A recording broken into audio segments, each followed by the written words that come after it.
Tolkien is a name synonymous with epic fantasy today, but before he built Middle-earth, he lived deeply in the words and worlds of others. You see, Tolkien wasn't just a writer, he was a reader of extraordinary depth. His imagination wasn't born in a vacuum, it was carefully shaped by a rich tapestry of ancient texts, languages, and mythologies. Let's begin with the obvious, the Norse sagas. The Elder Edda, the Prose Edda, Volsunga Saga, these were not simply casual reads for Tolkien. He studied them, translated them, and drew from their stark landscapes and moral complexities. Names like Gandalf and Middle-earth itself have Norse roots. The dwarfs? He literally borrowed their names from the Voluspa.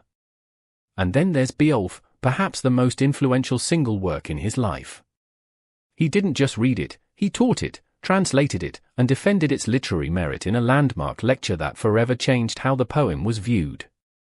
From Beowulf, Tolkien learned how to blend the heroic with the elegiac, the monstrous with the human.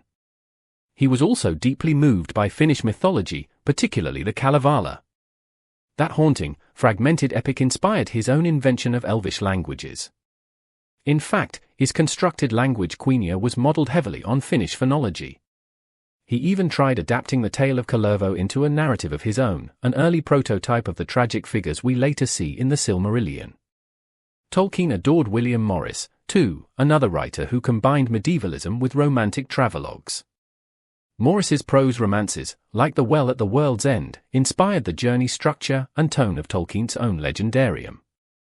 And let's not forget the Bible, the Icelandic sagas, Sir Gawain and the Green Knight, and the Arthurian legends.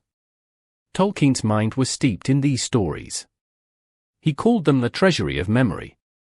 They gave him his themes: exile, kinship, the corrupting power of desire, and the long defeat of good struggling against evil. In short, before Tolkien became the author of fantasy's grandest epics, he was a scholar, a philologist, and a lover of ancient tales.